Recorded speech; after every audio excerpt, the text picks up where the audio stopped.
on a eu... Voilà, parfait. Il y avait eu quelques petits soucis techniques de dernière minute, donc c'est pour ça qu'on a pris 5 minutes de retard. Voilà, je vais démarrer les présentations de cette conférence et cette table ronde-là. Donc moi, je suis Martin Julier-Coste, socio-anthropologue et chercheur, et je collabore régulièrement avec les pompes funèbres intercommunales de la région grenobloise. Donc c'est pour ça que vous voyez régulièrement ma tête et que voilà, je suis mobilisé au même titre que la précédente table ronde pour être simplement la personne qui sera la garante du temps, de la répartition de la parole et de faire parler les intervenantes et l'intervenant de ce soir. Je vous remercie d'être présents et présentes. Voilà, on est en juin, il pleut, les soirées sont rares, etc. Enfin voilà, donc on est en plus petit comité que la dernière fois, mais du coup, ça c'est pas vraiment un souci puisque les intervenantes et les intervenants sont de qualité et je crois qu'on aura un débat assez intéressant ce soir. On va démarrer assez rapidement. Simplement rappeler que ces conférences-là et ces tables rondes-là sont organisées par les pompes funèbres intercommunales de la région grenobloise. Et à ce titre-là, ce que je n'avais pas fait la fois précédente, je tiens très clairement à remercier en fait les organisateurs de ces conférences-là et de ces tables rondes-là, qui sont Clément Mulassano et Bertrand Ferragu, qui sont chargés de mission au PFI et qui organisent notamment cette table ronde-là et plein d'autres choses. Hein. Mais ce sont eux qui sont un peu les personnes responsables voilà, de ces événements-là, donc qui soient clairement remerciés dans cette table ronde-là. Ceci est fait, on va venir donc du coup sur la question de la crémation ce soir. Très clairement, notre intention dans cette table ronde-là, c'est de présenter des personnes et des métiers qui ne sont pas forcément les plus connus quand on parle des pompes funèbres, et notamment la responsabilité des crématoriums. Qu'est-ce qu'elles font, ces personnes-là? Quelles sont leurs responsabilités? Quels sont les enjeux? Quelles sont les formalités auxquelles elles sont justement tenues? Et toutes les réglementations, en fait, c'est de donner à voir progressivement un petit peu aussi les métiers du funéraire. Et là, on a des responsables de crématorium et de centres funéraires suisses, lyonnais et grenoblois. Et là, on est toujours dans cet intérêt-là pour ces tables rondes-là de faire dialoguer différents points de vue et différents lieux, différentes manières de faire avec ces questions-là, et toujours avec la question qui nous anime cette année-là sur la question évidemment de la pandémie et comment est-ce que dans leurs entreprises respectives, dans leurs régions respectives, cette pandémie-là a été vécue, pourquoi, comment, qu'est-ce qui s'est passé, comment est-ce qu'elles ont réagi, ces entreprises et les personnes qui les ont fait vivre finalement. Elles vont se présenter les unes et les autres bien mieux que je ne le ferai. On a décidé d'un temps de dialogue, on va dire, d'échange entre les personnes qui vont vous présenter des choses et ensuite de débat. On va dire une bonne heure et quart où les trois intervenants vont justement parler. Et ensuite, on aura du temps pour échanger, évidemment, et débattre sur ce qui a été présenté et éventuellement les autres questions que vous aurez à poser.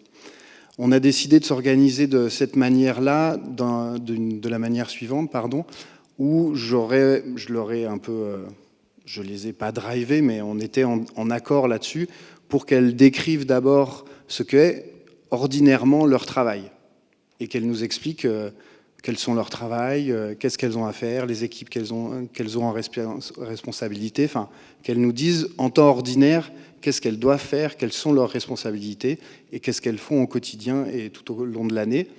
Donc on fera un premier tour de table, justement. Ensuite, un second tour de table avec la question spécifique de la pandémie. En 2020 et 2021, qu'est-ce qui a changé? Et comment est-ce qu'elles se sont adaptées? Qu'est-ce qu'elles ont fait? Pourquoi est-ce qu'elles ont fait tel ou tel choix? À quelles réglementations et restrictions elles étaient aussi soumises et qu'elles ont dû justement aussi imposer et à leurs salariés, à elles-mêmes et aux familles. Et ensuite, peut-être dans un troisième temps, si on a le temps, justement quelque chose de la prospective ou de justement comment est-ce que leur métier à l'avenir va évoluer suite notamment à la pandémie. Donc, la parole est à la lyonnaise. Donc, voilà, pour son plus grand bonheur. Voilà. Donc, Catherine, voilà, je te laisse commencer pour te présenter et vraiment prendre le temps de décrire ton activité. Eh bien, pour commencer, bonjour à tous. Plus loin? D'accord. Bon, moi, je ne suis pas trop habituée, voilà. Je m'appelle Catherine Régnès et je suis la directrice du crématorium de Lyon. Alors, le crématorium de Lyon, c'est un très vieux crématorium. Attention, je pars sur du patrimoine. C'est un très vieux crématorium qui a plus de 100 ans. On est situé dans le cimetière de la Guillotière Nouveau.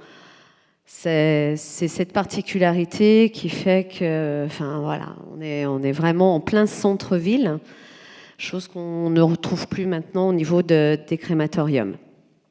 Notre équipe était, je parle au passé, notre équipe était composée de 5 personnes, 4 collaborateurs et moi-même. Voilà, donc avec des tâches très spécifiques dans ce crématorium. Nous avions un technicien qui s'occupait donc uniquement des appareils crématoires, une personne à l'accueil qui s'occupait de tout ce qui était administratif et 2 maîtres de cérémonie, donc accueil convoi, accueil famille, remise d'urne, dispersion, recueillement. On a deux lignes de crémation, c'est-à-dire 2 appareils crématoires à Lyon. Pour à peu près, avant, on faisait 1600 crémations à l'année. Hein, donc on était sur une base de un peu moins de 7 crémations par jour. Pour vous situer un petit peu, voilà, notre zone, c'était vraiment, on touche beaucoup plus les Lyonnais, très peu l'agglo. Voilà, je pense que j'ai fait le tour. Est-ce que Martin, tu veux que je dise d'autres choses, que je te raconte d'autres choses sur le crématorium? Moi, je sais, mais je trouverais intéressant justement que tu décrives peut-être un peu ton quotidien. Tu as déjà décrit un peu les proportions, évidemment, Oui. l'activité, mais qu'est-ce que ça signifie en fait voilà, ton quotidien en tant que responsable avec les équipes, combien de familles sont accueillies, qu'est-ce qui se passe, le temps de cérémonie là-bas, est-ce qu'il y a des cérémonies spécifiques, enfin voilà. Ah oui, d'accord, on va plus loin. Alors, eh bien oui, les convois arrivent directement au crématorium. Donc le crématorium de Lyon est ouvert à toutes les entreprises de pompes funèbres, qu'elles soient privées, publiques. Tout le monde est reçu et est accueilli. Et lorsque les convois arrivent, les cercueils et les familles sont prises en charge par notre personnel. Seuls les recueillements sont faits par nos personnels, tout ce qui est cérémonies civiles ou autres sont faites par des célébrants. Ce ne sont pas nos collaborateurs qui s'en occupent. Ensuite, eh bien, voilà, donc il y a ces cérémonies-là. On fait également régulièrement comme dans tous les autres crématoriums, hein, une fois par an, on fait la cérémonie du souvenir, où on invite toutes les personnes qui ont eu un décès l'année précédente à une cérémonie d'hommage. Donc ça a lieu une fois par an. Et en plus de ça, nous faisons des cérémonies des tout-petits. Pour les parents ayant perdu un tout petit, c'est sans invitation. Les gens viennent, hein, comme on en a également sur Grenoble d'ailleurs. Voilà, sur le même principe. Le personnel, avant la période de pandémie, chaque poste était très défini. Hein. Comme je vous le disais, il y avait vraiment quelqu'un à l'accueil qui s'occupait de saisir des dossiers, de répondre au téléphone. Donc il y avait ce côté administratif et accueil. Une personne qui était spécifiquement en technicien des fours et les MC. Donc ça ne tournait que très très peu. Ça c'est important puisque les choses ont changé après. Bon, on reviendra là-dessus. Donc MC, maître de cérémonie, hein, pour celles et ceux qui... évidemment. Combien de salles vous avez? On a 3 salles. On a 2 salles qui peuvent accueillir 50 personnes assises et une très grande salle où on a plus de 100 personnes assises. Donc on est sur du 200-250 personnes à peu près. Une salle monumentale. Voilà. Ok, merci. Peut-être à Frédéric Aberlin. Ça marche? Ouais. Donc je suis Frédéric Aberlin, donc moi je travaille au PFI La Tronche, Donc je m'occupe de toute la partie technique, du personnel, des engins, les bâtiments, les travaux de cimetière et également donc le crématorium, puisque c'est le sujet aujourd'hui. Donc le crématorium de JR est équipé de 2 fours de marque Tabot. D'ailleurs, on n'est que deux crématoriums aujourd'hui en France à avoir encore ces fours, puisqu'ils ont 25 ans aujourd'hui. Au crématorium, il y a en permanence 5 personnes, donc 4 personnes qui sont polyvalentes, à la fois conducteurs de four, puisqu'il faut avoir une habilitation bien spécifique pour le faire, et ils sont également maîtres de cérémonie. Donc eux organisent au crématorium de Gières uniquement des recueillements, donc pas des cérémonies. On fait que des recueillements. Le recueillement par rapport à une cérémonie, c'est beaucoup plus court. Et on travaille et on accueille évidemment, tout comme Catherine, différents collaborateurs, confrères ou quoi que ce soit. On peut réaliser des crémations pour toutes les sociétés de pompes funèbres. D'autres choses, peut-être? Est-ce que tu as une idée du volume et du nombre de personnes accueillies spécifiquement au crématorium? Alors sur 2020 et 2021, 2020 on est sur environ 1800 crémations à l'année, 2021 2100 à peu près, quelque chose comme ça, à quelques unités près. La pandémie, oui, la pandémie a changé notre manière de travailler évidemment, puisque le taux de mortalité avait augmenté. Les crémations sont un pourcentage du taux de mortalité, donc automatiquement, il y a beaucoup plus d'activité. Donc il a fallu changer à la fois les plannings, les horaires de crémation, la quantité de crémation, avec, et on y viendra après, surtout le risque de la panne, puisque quand il y a une pandémie, une panne sur un crématorium, ça peut vite prendre des proportions vraiment chaotiques. Donc la chaîne ne doit pas s'arrêter. Donc il a fallu s'adapter. Il a fallu aussi former de nouvelles personnes, parce que les personnes doivent se reposer. On peut pas. Une crémation, elle dure sur les fours Tabot aujourd'hui entre 1h15 et 1h45, voire 2 heures dans certains cas, par crémation. Donc vous imaginez qu'avec les chiffres que je vous annonce, ça fait beaucoup d'heures de présence. Beaucoup d'heures de présence. Mmh. Et puis tout ça marié à une législation sur laquelle on viendra, qui est assez pointue et corsée, des règles de sécurité, des contrôles. Enfin, c'est assez vaste la gestion d'un crématorium. Ça va bien au-delà de l'accueil famille, des cérémonies, des recueillements. Il y a un aspect technique qui est assez complexe. Ok, merci. Bonsoir à toutes et tous. Donc, je suis Catherine Gauthier, responsable des centres funéraires et du crématoire de la ville de Genève. Je vais commencer juste, et je parle sous le contrôle de Martin qui m'a demandé de rester naturel. Vous informer que je suis française, mais ça fait une vingtaine d'années que je suis à Genève et que vous m'entendrez très clairement utiliser les termes d'incinération et de crématoire, parce que c'est des termes qu'on utilise régulièrement dans notre quotidien professionnel. Alors je ne voudrais pas que vous soyez choqués de ça, je vous le dis simplement, je suis naturelle. Je voulais d'abord remercier les PFI qui nous accueillent, Martin, et puis mes collègues avec qui j'ai eu le plaisir de préparer cette intervention. Donc moi, je travaille pour le service des pompes funèbres de la ville de Genève. Nous avons une 50aine d'employés, nous avons une activité pompe funèbre. Et moi, plus spécifiquement, je m'occupe du centre funéraire dans lequel nous avons 2 salles de cérémonie, une de 350 places, une de 160. On a une capacité dans le centre funéraire de 10 cérémonies par jour. On a également des chapelles extérieures au centre funéraire. On a dans ce centre funéraire une vingtaine de chambres mortuaires dans lesquelles les familles viennent se recueillir. Et puis on a notre crématoire dans lequel nous faisons, alors si je vous prends les chiffres de 2020, on avait 3183 décès annuels. 2021, 3133, on parlera après de 2020. On a une particularité à Genève, c'est qu'on est sur une moyenne de 85% d'incinération. Voilà. Genève est un canton protestant, l'incinération est plutôt bien ancrée. On a une moyenne suisse qui est à peu près à 90%. Ah bah tiens, ça aussi c'est une particularité. Alors je vais parler français, c'est 90%. On a une moyenne suisse de 90% d'incinération. On était à 30% en 1983, pour vous donner une idée. Moi, je vous parle de la moyenne suisse, là.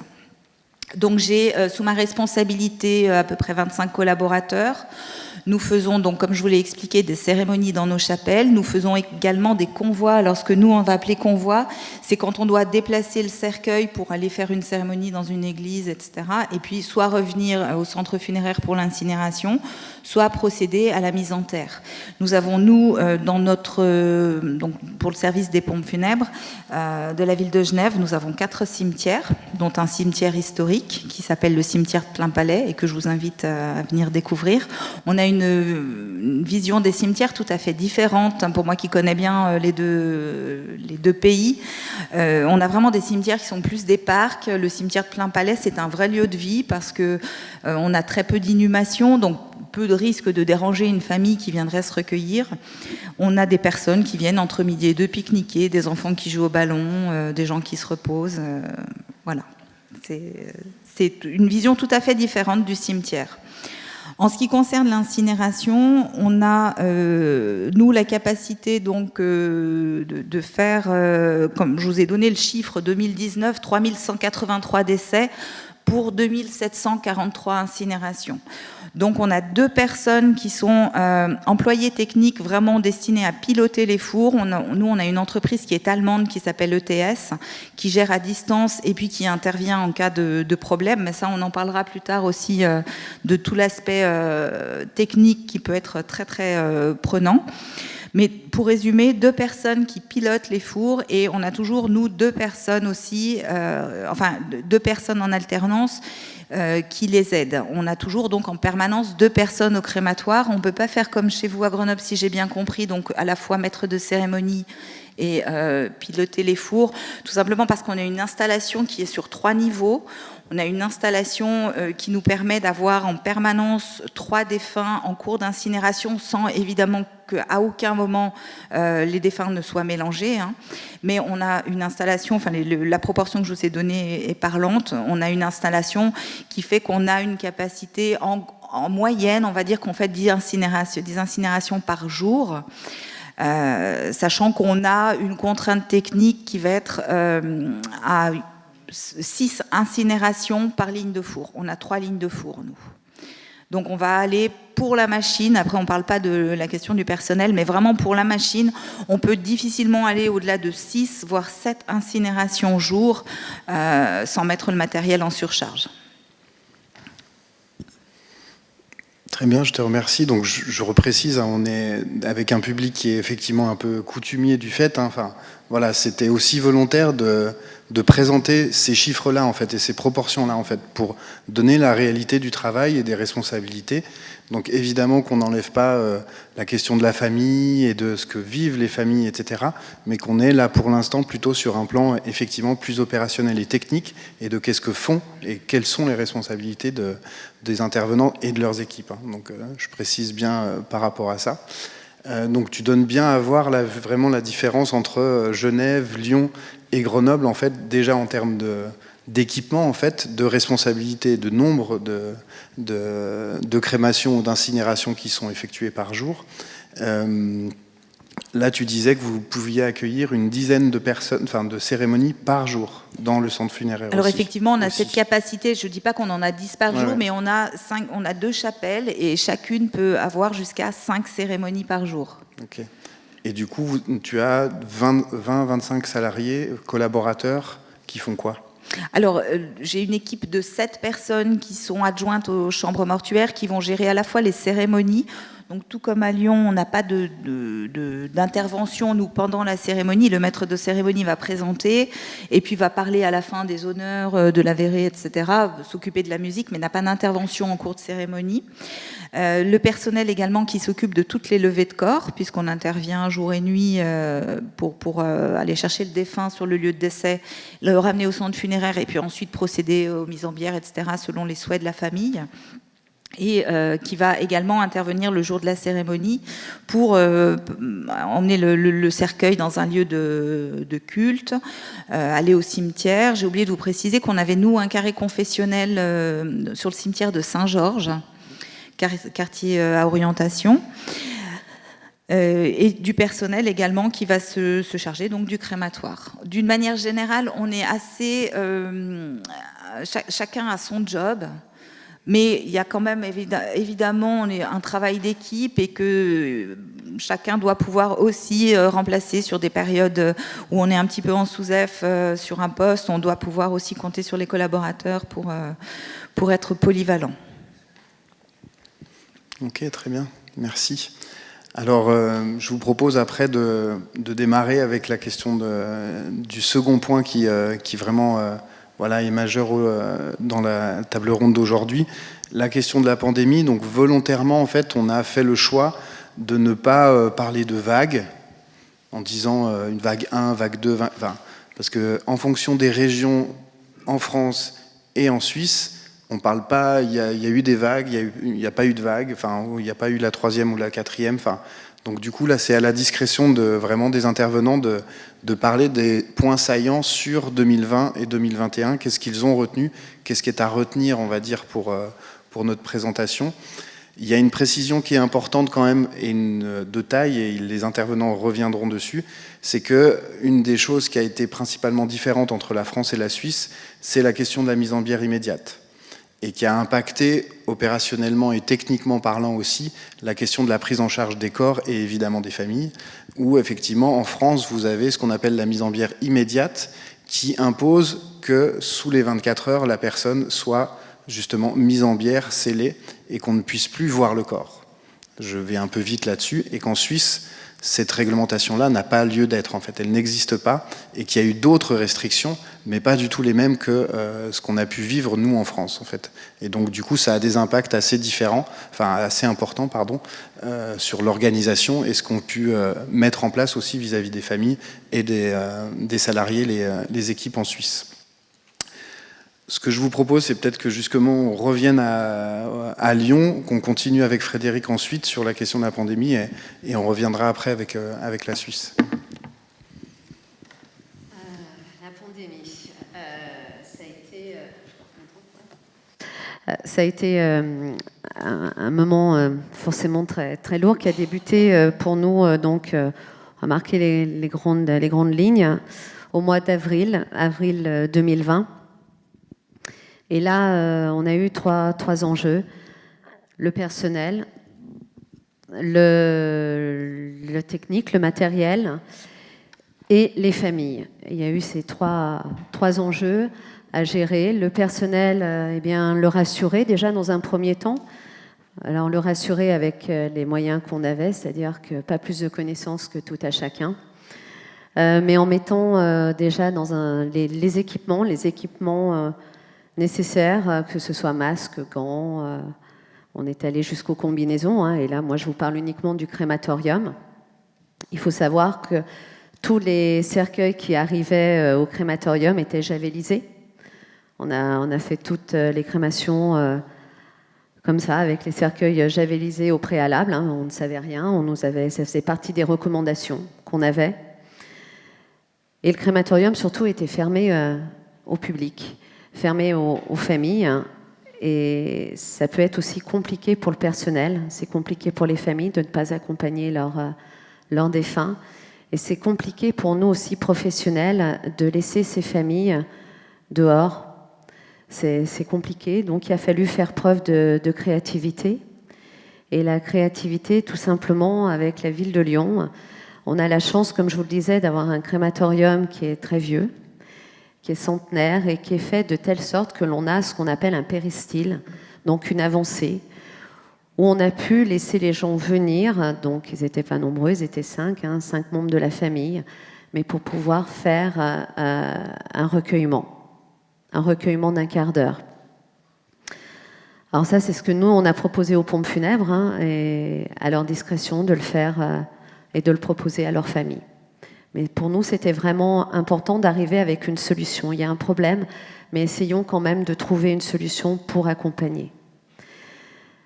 Et puis, il y a beaucoup de décès, donc nos appareils crématoires à faire fonctionner plus que normal. Donc Catherine, tu disais, tu étais à 6 ou 7 normalement de capacité. Voilà, c'est un peu ce que nous on a aussi, c'est 5-6 par appareil. Et là, eh bien, il y a eu des journées où on les a fait marcher à 9, où on les a fait marcher même les samedis. Alors on s'est gardé quand même les dimanches nous, pour les reposer et puis reposer le personnel. Puisque hommes et machines, on a besoin des deux. Il faut préserver tout le monde. Le temps de crémation pour nous est plus court que vers vous. On est sur du 90 minutes. Alors c'est rien, c'est très technique, mais ça nous permet de pouvoir mettre plus de crémation dans la journée, de pouvoir faire en sorte aussi, ça a un impact évident sur les délais. Les délais, quand les familles allaient organiser les funérailles, qu'elles ne se retrouvent pas avec un délai de 15 jours pour pouvoir faire la crémation de leurs défunts. C'est pour ça qu'on a eu une période où on était, donc, comme je vous le disais, à 18 crémations. On a fait ce choix, on a pris ce risque pour qu'il n'y ait pas plus, on n'a jamais dépassé les 8 jours de délai en temps au crématorium. Après, il y a d'autres choses qui rentrent en ligne de compte. Il n'y a pas que le crématorium. Il faut également que la pompe funèbre ait cette disponibilité-là, et le personnel libre pour pouvoir faire les funérailles. Mais c'était important pour nous d'avoir cette option et de pouvoir répondre présent. Voilà, donc le matériel, on s'est fait...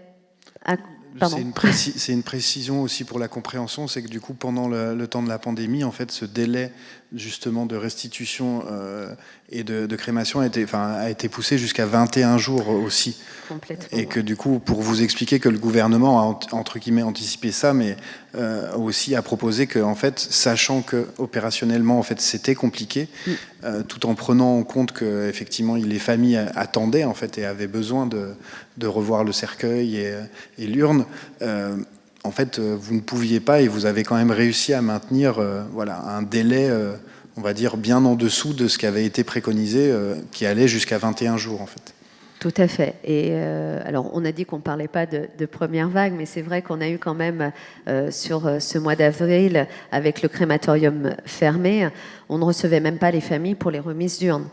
Donc, il a fallu aussi s'organiser. Donc, on était sur les équipements... Oui, mais il a fallu aussi penser à la gestion de ces urnes. Il fallait trouver un endroit, au même titre que les chambres funéraires ont eu ce problème avec les cercueils. Là, nous, on s'est retrouvés avec le problème des urnes. Les urnes, on les remettait uniquement aux pompes funèbres, et les pompes funèbres n'avaient pas le temps de venir récupérer les urnes pour les familles. Donc, on s'est retrouvés avec une quantité d'urnes, un nombre d'urnes très, très important. Donc, il a fallu les conserver dans le respect, la dignité, et la sécurité également. Donc, comme je vous en parlais tout à l'heure, on a une très grande salle qui s'appelle la salle Édouard Herriot, qui est notre salle monumentale. Et bien, cette salle, on l'a dédiée symboliquement aussi à ces urnes qu'on a installées là. Et vraiment, pour nous, c'était vraiment dans cet esprit de respect et également de sécurité. On les a gardés jusqu'à ce que les confinements soient levés. Entre chaque confinement, les familles venaient récupérer leur urne ou pas. On est quand même, je pense que là aussi, on en parlera peut-être tout à l'heure. On a un point aussi important avec ce problème d'urne, parce que pas peu, mais il nous reste encore des urnes de 2020 qui sont restées un moment au crématorium sans que les familles ne viennent les récupérer. Voilà, je crois que j'ai abordé un peu tous les sujets. Alors, si on s'est retrouvé devant une problématique, la problématique, je vous l'ai dit, donc avant, nous, on avait quelqu'un de dédié, un technicien, des maîtres de cérémonie, une personne à l'accueil. Et puis un jour, on s'est retrouvés deux. un matin, parce que bien évidemment, malgré toutes les précautions, eh bien, on n'a pas été épargnés. Et on s'est retrouvés 2 pendant une semaine, et forcément, c'était celle où il y avait 18 crémations dans la journée. Donc, on retrousse les manches, on javélise.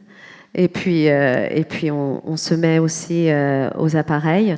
Et depuis, tout le monde est polyvalent au crématorium. Donc ça, alors je déborde peut-être déjà sur la solution, je suis désolée. Mais voilà, la problématique a été là, se retrouver à 2 et se dire si jamais on tombe malade, qu'est-ce qui se passe ? Puisque nous étions les seuls à avoir cette habilitation à être conducteur de four, on s'est dit si on tombe malade, il y a 2 fours en moins sur la région lyonnaise. Donc, continuité de service, gros problème. Donc maintenant, on a eu de la chance, on n'a pas tombé malade. Maintenant, tout le monde tourne et il n'y a plus quelqu'un qui reste au four, quelqu'un qui est maître de cérémonie, mais tout le monde tourne. Et dans chaque service autre du pôle funéraire public, il y a des personnes qui sont conducteurs également de four et qui peuvent intervenir si jamais au crématorium on a besoin d'aide. Eh bien, vous avez un porteur qui a cette habilitation, vous avez un conseiller funéraire qui a cette habilitation et un agent de chambre funéraire qui est là. Voilà, donc ça nous a quand même, on a essayé de tirer aussi du positif de ce qui nous est arrivé, d'en tirer des leçons. Alors, sur le technique, on y reviendra peut-être plus tard, et également sur la gestion des ressources humaines, voilà, gestion du personnel. Et de la mise au repos également, ça permettait également d'avoir quand même du personnel qui soit au repos, puisqu'on a travaillé 6 jours sur 7. On s'est quand même gardé le dimanche, puisqu'on n'a pas eu besoin, je dis bien besoin, de faire des crémations le dimanche, puisqu'on a réussi à répondre à la demande au niveau des crémations sans avoir de délai très très long. Donc pour qu'on comprenne bien, vous n'aviez pas de possibilité de remplacement de personnel ? Pendant combien de temps et comment est-ce que c'est monté aussi dans le volume horaire pour vous de travail ? On n'a pas eu pendant même c'était plus, ça a été 15 jours, parce qu'à l'époque, parce que c'était une personne qui a eu le personnel a eu la Covid, alors entre autres. Malheureusement, on a eu également un décès dans notre équipe pendant cette période. Mais donc pendant 15 jours, alors on a quelqu'un qui est venu nous aider, mais pas au niveau, alors comme maître de cérémonie, pour accueillir les cercueils, mais pas au niveau technicien. Donc on n'était plus que 2 à avoir ce savoir-faire. Voilà. Et parce que tu dis 6 jours par semaine, c'était pendant combien de semaines et combien d'heures par jour ? Parce que c'est aussi pour avoir un peu... Je crois qu'on n'a pas compté nos heures. Je sais pas, on arrivait, il faisait nuit. On repartait, il faisait nuit. Je sais pas. Voilà. Bon, c'est le mois d'avril. Bon, mais je serais incapable de vous dire. Bon, c'est clair qu'à 6h, il y avait du monde. Et à 20h, il y en avait encore. Voilà. Enfin, moi, j'étais présente, bien sûr, mes équipes. J'ai fait en sorte que mes équipes soient un peu plus protégées. Mais, parce que c'est notre rôle aussi, à nous. Mais personne n'a compté ces heures. Et là, c'est sur des bases, pour nous aider, c'est sur une base de volontariat, quelqu'un qui était en retrait pour des raisons médicales, qui ne pouvait pas être en contact, qui était porteur, qui ne pouvait pas être en contact avec les familles, sachant qu'on était dans cette situation, qui est revenu pour nous aider. Donc je trouve que là, quand même, on a vu le meilleur. Nous, on l'a vu, voilà. On a vu le meilleur. On a vu le pire, mais on a vu le meilleur aussi. Et est-ce que tu peux parler du lien avec les familles, justement, les familles qui ne pouvaient pas venir, en fait, comment vous les avez accompagnées, en fait ? On les a accompagnés par téléphone. Par téléphone, par ce qu'on avait mis en place, ce que je disais sur les cérémonies qui pouvaient être effectuées. C'était faire des photos, leur envoyer des photos. C'était en leur assurant qu'on accompagnait chaque défunt. Alors là, je vais rentrer un peu plus peut-être dans le... Mais on a accompagné chaque défunt en parlant à chaque défunt. Alors ça peut vous paraître peut-être bizarre, mais chez nous, c'est comme ça. Ce sont des défunts, c'est pas des objets. Pour nous, c'est important. Nous aussi, on a eu un manque. Alors, les familles, on peut même pas imaginer ce qu'elles ont vécu. Hein. Mais nous aussi, on a eu un manque de ne pas être présent auprès de nos familles. Du coup, je pense qu'on reportait tout ça. On a essayé de remplacer, enfin, c'est peut-être pas le bon mot, mais de pallier au manque d'accompagnement, en étant présent et en accompagnant chaque défunt en parlant. Alors oui, je sais, c'est au crématorium, on parle à un cercueil, mais non, on parle au défunt qui est à l'intérieur, en l'accompagnant. On a mis des musiques aussi. On a mis des musiques pour faire les introductions. Donc c'est pour faire les mises à la flamme, parce qu'on en avait besoin. Je pense que c'était peut-être aussi très égoïste de notre part de le faire, certainement, mais c'était important. Et donc on communiquait ainsi avec les familles nous appelaient. Alors on a eu du bon et du mauvais aussi. Je ne vais peut-être pas passer passer rapidement sur le mauvais avec des familles, mais je pense qu'on les a tous entendus. Il n'y a pas eu que des familles. On a eu aussi des gens qui nous ont un petit peu traité un peu de tout, de marchands de morts. Je pense que c'est aussi important de le dire. Je pense qu'il y avait beaucoup de colère. C'était beaucoup de colère. Donc on n'a pas, alors même si on n'en a pas fait cas, c'est des choses qui marquent. On a été très fatigués. Le personnel funéraire a été très très fatigué de cette pandémie. Et pour moi, elle n'est pas terminée, cette pandémie, puisqu'on parlait de chiffres. On était à 1600 crémations en 2019. La plus grosse année qu'on ait fait, nous, c'était l'année dernière. On a fait 2250 crémations. Et cette année, là, depuis le début d'année, on est en train de pareil. On a fait des chiffres qu'on n'a jamais fait. Donc pour nous, alors c'est pas dû à la pandémie, c'est sur un autre sujet, sur le fait que la crémation soit plus choisie. Donc là, c'est un autre débat. Mais on n'a pas eu d'arrêt, on n'a pas eu de stop. Le seul répit qu'on a pu avoir, c'était en 2021, et c'était au mois de juin. Voilà. Et depuis, on n'a pas eu de répit, à vrai dire. Donc c'est peut-être la fatigue aussi après qui parle. Pour vous donner une idée, on était dans le personnel, je suis désolée, je monopolise. Mais pour vous donner une idée, sur les cadres et les managers opérationnels de l'époque, il n'en reste plus qu'une, c'est moi. Les autres personnes sont plus là parce qu'elles sont parties en changer de voie ou en burn-out. Et je pense que c'est important de le signaler. Alors, je vous parle en tant que cadre, mais également au niveau des agents. Beaucoup d'agents sont partis, ont conseillé, mais je pense que ça aussi, on l'a sur plusieurs... je pense que ça s'est ressenti aussi à Grenoble. Du personnel est parti. Il y a vraiment eu un changement, il y a eu un virage s'est fait. Voilà. Je vais m'arrêter. Je vais vous laisser la parole quand même. Merci Catherine, du coup, vraiment pour le témoignage. Évidemment, t'hésites pas à rebondir, évidemment, sur les situations. On peut enchaîner directement, je pense. Donc, on ne va pas parler de première vague et de deuxième vague, on va parler uniquement, effectivement, de la pandémie. Donc, la pandémie, par rapport au crématorium de Gières, a beaucoup changé les manières de travailler. D'abord, notre inquiétude principale, pas seulement au sein des PFI, puisque nous, on faisait remonter des stats, des chiffres auprès de la préfecture, auprès de la métropole, c'était le fait que les équipements tiennent. Et les équipements, pendant toute la période, ont été vraiment sollicités. On est allé, nous aussi, on ne peut pas aller au-delà de 6, 8, on est monté jusqu'à 9 et on a eu travaillé des dimanches. Donc les fours ne se reposaient pas, les gens se reposaient peu. Donc on faisait un roulement, on faisait un turnover, mais notre inquiétude c'était est-ce que ça va tenir? Parce que si un seul des fours lâchait, au niveau sanitaire, c'était chaotique. On aurait eu plus de délais, tout aurait été très compliqué. Donc c'était vraiment notre inquiétude. Et je pense que les choses ont changé depuis, c'est-à-dire que beaucoup de personnes, que ce soit la préfecture, que ce soit les politiques, les choses comme ça, ont compris qu'il était nécessaire d'avoir des équipements dimensionnés. Aujourd'hui, je parle que sur Gières, En cas de pandémie, nos équipements ne sont pas dimensionnés pour tout assumer, de manière pérenne en tout cas.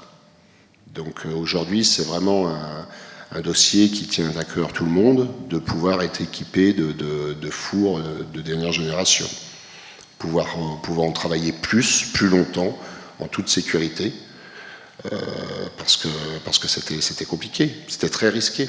2020-2021, c'était vraiment risqué, humainement, pour les machines, pour tout, pour les familles aussi, parce que les familles, le délai est plus long, tout est plus compliqué. Donc aujourd'hui, c'est vraiment un gros travail de revoir le parc, mais je dirais presque national, puisque beaucoup de régions sont concernées. Il y a eu beaucoup d'investissements, moi qui suis plus vraiment côté technique. Pendant des années, il y a eu des investissements dans les fours, mais il y a très longtemps. Et depuis, on prend à peu près 1% de crémation par an. Au fil des années, il y a beaucoup plus de personnes qui passent par ce service. Et du coup, l'outil n'est plus adapté.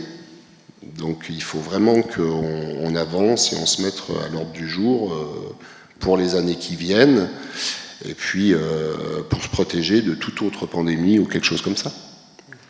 Donc 2020, vous imaginez bien qu'on avait nous aussi des collaborateurs habilités à conduire des fours, qui travaillaient du lundi pour certains, des journées de 12 heures par jour, 13 heures par jour, travaillant le samedi, travaillant le dimanche. C'était vraiment compliqué. Et c'était d'ailleurs la même chose avec la totalité des collaborateurs. Ça fait du bruit. C'est l'arsène. Donc voilà, mais le gros travail à faire, oui, c'est de revoir vraiment les moyens techniques. Parce que pour assurer, je dirais, pour les familles, pour les collaborateurs, pour tout le monde, il nous faut des équipements plus adaptés et plus compétitifs. Et je pense que c'est le cas pour la plupart d'entre nous. Les choses ont évolué. Vous imaginez bien que nous, je reprends nos fours Tabot qui ont 25 ans. Vous prenez en comparaison une voiture. Aujourd'hui, vous ne partiriez pas dans le sud avec une R14. Donc c'est à peu près la même chose. Donc un four, techniquement, vous devez savoir que comme une voiture, tous les temps de crémation, il faut refaire l'intérieur. C'est des briques réfractaires, il faut les changer tous les temps de crémation. Si on ne les change pas, ça se fend, et si ça se fend, ça ne marche plus. Et un seul four qui ne marche plus lorsqu'on est dans une période de pandémie, au niveau sanitaire, c'est chaotique, quoi. Ça passe plus. Cette pandémie, elle nous a permis quand même de révéler cette problématique-là. Je pense que ça a été vraiment... c'est là où tout le monde s'est rendu compte que tout ne dépendait pas de la volonté de l'humain, mais on était soumis à cette technique et que ça allait être de pire en pire, à vrai dire. Voilà, vraiment, avec la crémation qui prend de plus en plus d'ampleur, puisque, bon, là, on arrive, nous, sur Lyon, on est sur 57% de crémation. On est sous-dimensionné par rapport à ce qui se passe. Et on peut, si on continue, soyons honnêtes, on peut aller vers l'arrêt des fours. Donc, puisque ne sont pas prévus pour ça. Donc la pandémie a permis de mettre le doigt sur cette problématique. Si on peut en tirer des leçons au niveau technique, c'est vraiment celle-là. Et alors du coup, il y a quand même une chose qu'on n'a pas encore évoquée, mais qui est quand même sous-jacente à la thématique du jour, c'est on a observé apparemment quand même un taux de crémation très élevé comparativement à avant, et en fait par rapport à l'inhumation, en fait, et que pour l'instant, au niveau national en France, on explique peu, puisque ça s'est retrouvé sur d'autres régions, en fait, et les opérateurs et les familles ont constaté, et on constate qu'il y a un taux de crémation particulièrement élevé pendant la pandémie. Est-ce que vous avez des choses à nous dire là-dessus ? Moi, je pense que déjà le fait qu'il n'y ait pas de cérémonie, pas de contact vraiment comme ça se fait d'habitude entre la famille et le défunt, puisque tout était isolé, ça a un impact, ça joue. Donc après le reste, tout ne s'explique pas, mais je pense que ça joue, ça. Alors nous sur Lyon, il y a eu, on a on l'a su, hein, on ne l'invente pas, c'est qu'au tout début, les maisons de retraite informaient les familles que c'était direct en crémation. C'est l'information que donnait, alors je ne sais pas si c'était pareil ici à Grenoble, nous on l'a su tout simplement parce que les familles nous ont remonté les informations, hein, en nous disant, nous on ne voulait pas la crémation, mais on nous a dit que c'était crémation obligatoire, alors que ce n'était pas du tout le cas. Et là, justement, nous, le préfet avait fait passer vite une note en disant, attention, la crémation est loin d'être obligatoire. Après, c'est vrai que dans la réflexion, on pense tout de suite maladie infectieuse, crémation. Il y a aussi peut-être ça. Mais là, on pourrait en débattre. Mais le fait est que réellement, il y avait eu les familles avaient été dirigées, pour le coup, vraiment vers la crémation. Après, ça n'explique pas le fait que ça continue. Hein, ça continue à progresser. Après, je ne sais pas, on peut débattre. Hein, mais... Alors, moi, je vous donnerai, j'interviendrai après pour vous donner la vision suisse, mais en tout cas, nous, on n'a pas observé d'augmentation sur l'année 2020. On est resté stable à 85%, sauf que du coup, 85%, cette année-là, ça fait 3340 incinérations. Mais on est déjà sur un taux de toute façon élevé, et puis une idée de l'incinération qui est beaucoup plus ouverte, donc je pense que c'est logique qu'on n'ait pas eu ce même phénomène. Après, peut-être que des gens ont découvert, alors je ne sais pas, hein, on peut y mettre plein d'hypothèses, hein, ont découvert la crémation à ce moment-là, aussi papy était décédé à ce moment-là, mamie on faisait pareil, je ne sais pas, il y a plein de possibilités, il y a plein de... je ne saurais pas dire.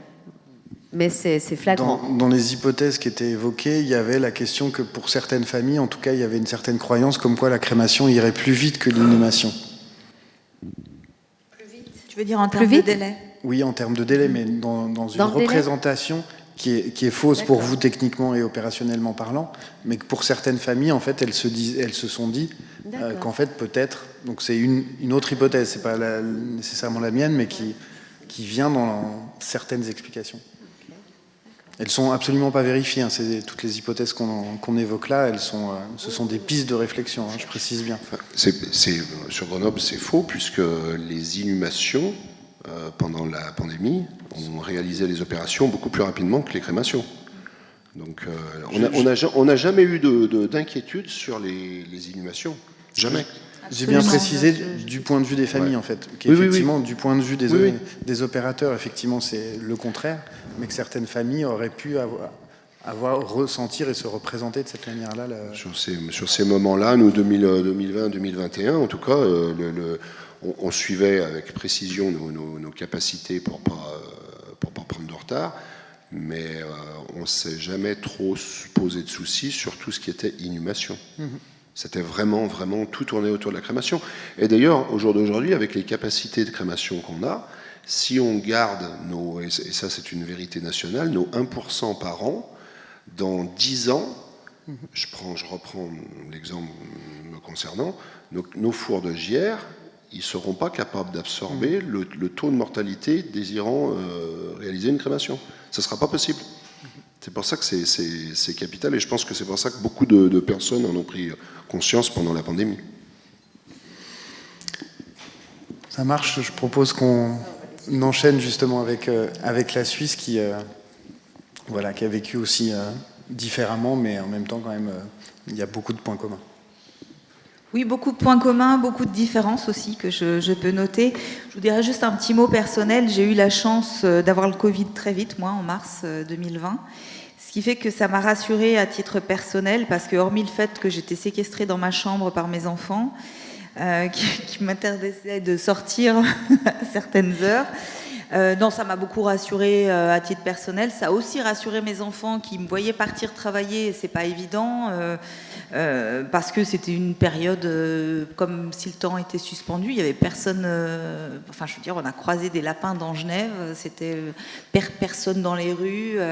C'était assez étonnant comme période. Mais bref, moi, à titre personnel, j'étais rassurée quant à cette épidémie, puisque ça m'a pas tuée. Donc c'est que voilà, ça allait plutôt pas mal, en tout cas pour moi.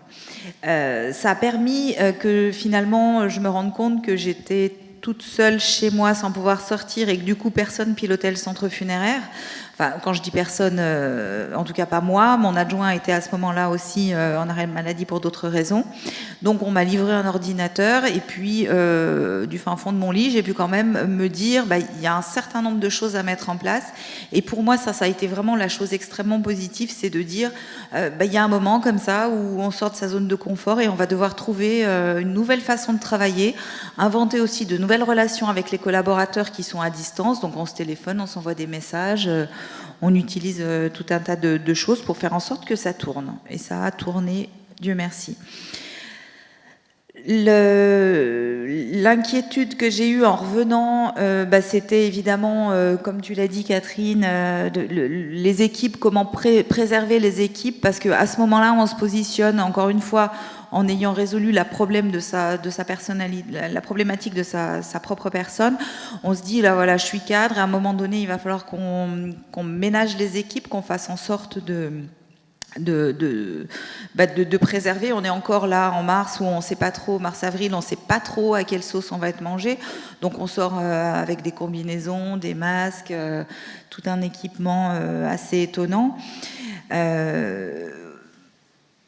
Je dirais que j'ai eu la chance énorme de travailler pour la ville de Genève où on a eu cette possibilité de préserver les collaborateurs, de les mettre en période de ce qu'on appelait de confinement, c'est-à-dire là il n'y a pas de travail, donc habituellement on leur fait nettoyer, etc. Peut-être que les véhicules vont être un peu moins propres ou ça sera moins panossé, etc. Ça aussi c'est genevois, je crois. Ouais, d'accord. Mais c'est pas grave, en fait, on s'est dit qu'il valait mieux que les collaborateurs restent chez eux et le moins d'interactions possible. Autant dire que mes deux agents techniques au crématoire avaient même plus le droit de se dire bonjour. Donc on a mis en place un tournus de façon à ce qu'ils ne se croisent pas, parce qu'effectivement s'il y en a un qui est malade, il y a de grandes chances que l'autre le soit aussi. Donc on a fait nous on a beaucoup travaillé là-dessus sur des binômes qui se croisent pas. Voilà, et on a eu très très peu de malades, que ce soit pour la première ou la deuxième vague. J'ai travaillé pendant le week-end de Pâques, où c'était un peu surréaliste, Pâques 2020. C'était complètement surréaliste parce qu'il n'y avait personne. On n'a pas eu le confinement, nous, en Suisse, comme vous avez pu le connaître en France. Il n'y avait quand même pas grand monde dans les rues. Effectivement, tout comme à Lyon, on a stoppé la remise des cendres, de façon à limiter la circulation des personnes dans le centre funéraire. Et je peux vous garantir que le peu de personnes que j'ai croisées pendant ces 4 jours, parce que pas que c'est 4 jours à Genève, le peu de personnes que j'ai croisées, toutes m'ont dit merci d'être là pour nous. Parce que je crois qu'à part moi et peut-être la personne de la boulangerie ou de la pompe à essence, ils ne devaient pas croiser grand monde. Et j'ai vraiment été très très émue par ces témoignages que j'ai eus à ce moment-là. On parle de familles à qui, nous à Genève, on a, pendant le mois de mars-avril, on n'a effectivement pas permis de voir les défunts qui étaient décédés du Covid, puisqu'on avait non pas une mise en bière immédiate, mais on mettait les défunts dans des housses mortuaires, qu'on mettait dans des cellules réfrigérées, qu'on ne touchait pas jusqu'au moment de la mise en bière et de la suite des opérations funéraires. On a été rassurés. Nous, on a eu cette chance énorme en tant que professionnels d'être rassurés à ce niveau-là à partir de mai 2020. À partir de mai 2020, on nous a dit on peut faire des toilettes mortuaires simples et on peut présenter le défunt à sa famille. On doit leur recommander de ne pas le toucher, de ne pas l'embrasser, mais à minima, vous pouvez être avec dans la même pièce, donc une personne par chambre mortuaire, mais vous pouvez voir votre défunt. Et on savait aussi à ce moment-là que nous, on ne prenait pas de risque pour notre santé, que mes collaborateurs ne couraient pas de risque pour leur santé, on ne risquait pas, effectivement, pour peu évidemment qu'on utilise les EPI, les équipements de protection individuelle. On les a gérés comme si on allait être en pénurie, mais en réalité, on n'a pas été en pénurie. On a eu très rapidement des masques. On a aussi eu des masques FFP2 qui nous ont été donnés par les pompiers, qu'on a mis à disposition des collaborateurs particulièrement angoissés. Voilà, on leur a dit, si vous en avez besoin, prenez-les. Finalement, on constate que très peu s'en sont servis. Très peu s'en sont servis. Donc là, une différence majeure. Ouais. Donc en France, c'était obligatoire. Donc là, clairement, une différence majeure, c'est qu'à partir du mois de mai, en Suisse, mai 2020, comparativement à la France, ils pouvaient voir les corps et faire des toilettes. Hein. Nous, ça a duré 1 an, voire 1 an et demi, dans la loi. Hein. D'accord ? Donc du coup, c'est toujours intéressant de voir comment nos voisins, notamment vis-à-vis des questions d'hygiène, de sécurité, de protection du personnel, d'équipement de protection individuelle. Voilà, Genève, c'est à 150 km de Grenoble. Hein. Alors on a eu la chance d'être aussi soutenu par le professeur Varlet, donc de Lausanne, qui nous a beaucoup rassurés. On a mis en place, par contre, et ça, c'est vrai que c'était un petit peu complexe pour les collaborateurs, on a mis en place un protocole spécifique qui, sur toute la période, finalement, a été modifié 9 fois. Parce qu'on changeait aussi un certain nombre de prescriptions, mais je dirais que c'était quasiment au jour le jour qu'on se tenait informé. On a une différence fondamentale par rapport à vous, c'est qu'on n'a pas de délai pour faire l'incinération ou la mise en terre. Et c'est plutôt quelque chose qui est bien accepté, c'est-à-dire qu'on peut imaginer incinérer quelqu'un dans 1 mois, c'est pas un truc complètement aberrant à Genève. On n'a pas cette obligation que vous avez des 6 jours ouvrables, hein, sauf si je me trompe. Qui est passé à 21 jours, c'est ça. Alors je pense que ça a joué aussi psychologiquement, le fait qu'on ait un peu plus de délai a été moins compliqué, je pense, à vivre pour la population genevoise que ça n'a pu l'être pour les Français qui sont habitués à ce délai de 6 jours. Voilà. Il y a une chose très importante aussi que je voulais dire. On a en ville de Genève, donc... j'imagine comme dans les administrations françaises, à un moment donné, on rentre dans cette période, on ne comprend pas ce qui nous arrive, tout s'arrête, il n'y a plus de chantier, il n'y a plus rien, et les gens restent chez eux et n'ont plus le droit de venir travailler.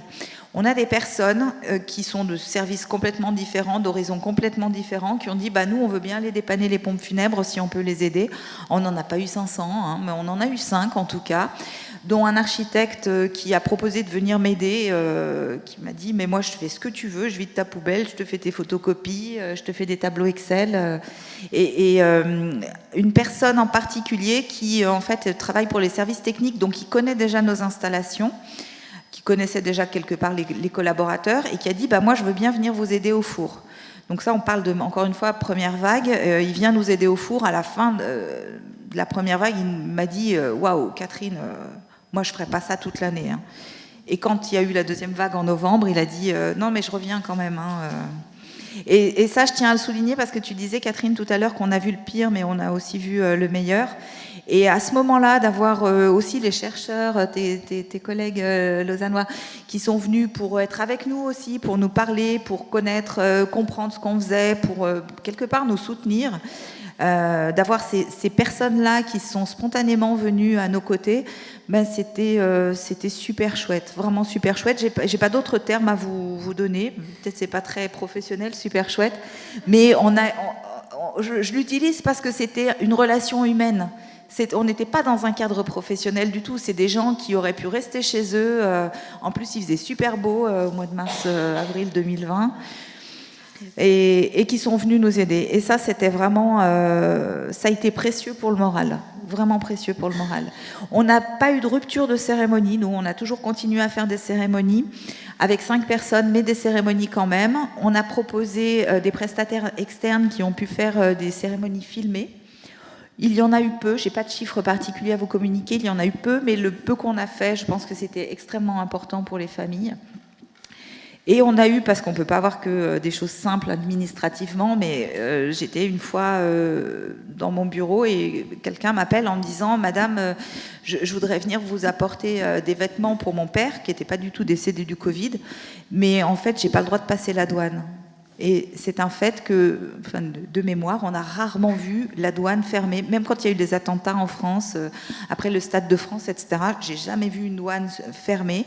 Et là, pendant plusieurs semaines, plusieurs mois, on a eu des douanes fermées. C'est-à-dire qu'une dame qui voulait juste amener les vêtements de son père, qui n'était pas décédé du Covid, elle ne pouvait pas passer la douane. Alors, du coup, j'ai dit, écoutez, je vais essayer de vous faire une petite attestation avec mon nom, mon coup de tampon, montrer ça au douanier, et c'est passé. Mais en plus de toute la difficulté, de tout ce truc lourd, de perdre quelqu'un, de ne pas pouvoir faire la cérémonie comme on veut, etc., il y avait aussi ce tracas administratif, sans vous parler des files d'attente qu'il fallait évidemment affronter pour passer la douane. Et j'ai trouvé que c'était dur. Ouais, c'était dur. Je suis comme toi, Catherine, je suis incapable de dire si j'ai fait des heures ou pas des heures, je ne sais pas. Je ne me suis pas posé la question en ces termes-là. Ce qui est sûr, c'est que je me suis retrouvée face à un truc en me disant « Waouh, c'est sûrement l'expérience d'une carrière, quelque part ». Je ne sais pas si on revivra après, ça. Alors, 2003, moi j'ai eu une chance extraordinaire, j'ai fait 2003 aussi. Mais je ne l'ai pas vécu, encore une fois, alors on va pas Tu n'as faire... pas fait, non, je ne l'ai pas vécu pas pareil fait à 2003, Genève. Non, 2003, tu n'as pas fait Tu août comparerais 2003 à 2020 ? Bon, moi, 2003, ça a été court, mais dense. Enfin, on l'avait déjà évoqué déjà ensemble, hein, Martin. Ça a été, oui. Alors, mis à part que c'était très, très court, hein, sur une courte période, c'était ça, tout. Voilà, 2003, c'était très court, mais... Donc c'était la canicule. Ah pardon, oui, c'était la canicule, c'est une évidence. Excusez-moi. Oui, la canicule, c'était très court parce que ça s'est... Allez, on va dire 2 mois, grand max, 1 mois et demi. C'était très dense puisque là, moi je me souviens être rentrée simplement prendre une douche pour redémarrer. Voilà. Et différent puisque là, on était sur les chambres funéraires qui affichaient complet. Et à Lyon, on en était, bon, je fais un petit aparté, hein, on en était à se demander si on ouvrait la patinoire Charlemagne. Voilà. Pour vous dire, voilà, comme c'était vraiment compliqué. Mais effectivement, moi, je l'ai pas vécu de façon aussi dense, mais je trouve que là, la particularité de la pandémie, c'est que ça a été long. Ça dure parce qu'il y a eu première vague, deuxième vague, on attendait la troisième. Je rejoins tout à fait mes collègues pour dire que la question technique, c'est une vraie angoisse. S'il y a des trucs qui m'ont... Alors encore une fois, ce que tu disais tout à l'heure, Martin, je ne vous parle pas des familles, du ressenti, etc. Là, je vous parle vraiment technique, mais évidemment que l'intérêt des familles était au centre de toute notre action. Mais quand même, s'il y a des trucs qui m'ont réveillé la nuit, c'est de me dire, j'espère que demain ça va tenir, j'espère que les fours vont tenir. J'ai eu encore une fois cette chance de pouvoir être soutenue et de bien organiser le travail des équipes, même si on a travaillé 7 jours sur 7 pendant 3 semaines, puisqu'on est arrivé à plus 140% d'activité au mois de novembre 2020, on avait quand même une gestion du personnel qui était, je ne vais pas dire sereine évidemment, mais qui était maîtrisée. Ce qu'on ne maîtrise pas, c'est la technique. Nous, on est dans un bâtiment qui date des années 1970, qui commence à être vétuste. Alors quand c'est pas le problème de froid, c'est le problème de four. Voilà. Et les deux, finalement, sont hyper problématiques, et ça c'est vraiment quelque chose que vous ne maîtrisez pas. Si demain matin la ligne de four elle est en panne. Alors j'avais pas le souci que vous pouvez avoir, c'est-à-dire que moi j'avais les pompiers en fait qui sont venus en soutien au mois de novembre et qui nous faisaient des transports de corps pour aller chercher les défunts au lieu de décès et les emmener à l'hôpital. Donc j'avais pas eu le problème de stockage, et les pompiers nous ont dit aussi, mais si demain on doit mettre les camions à votre disposition pour emmener des défunts dans toute la Suisse pour les faire incinérer, on le fera. Je peux faire le tour de la Suisse 15 fois un défunt sans avoir besoin d'un papier. Je sais, ça vous fait rêver. Ouais.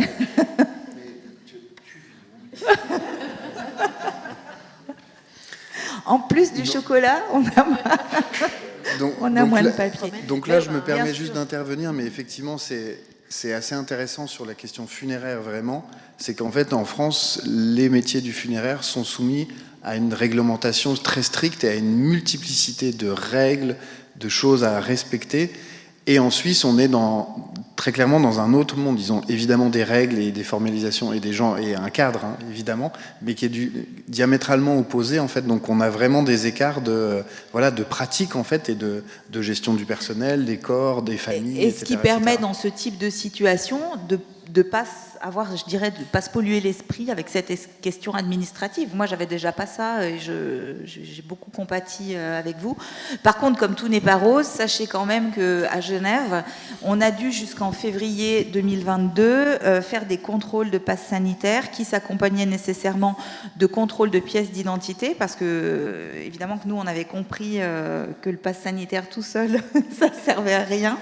Donc, on s'est transformé à certains moments en super flic, et ça a été extrêmement dur, et moi ça c'est peut-être, je vous dirais que c'est ce que j'ai trouvé le plus dur, parce que ça a été hyper long, jusqu'en février 2022, être obligé de refuser l'accès à une chapelle aux frères du défunt, parce qu'il n'a pas les bons papiers au bon moment. Voilà, on s'est fait traiter de collabo, nous. Ouais. Bah, c'est pas notre métier.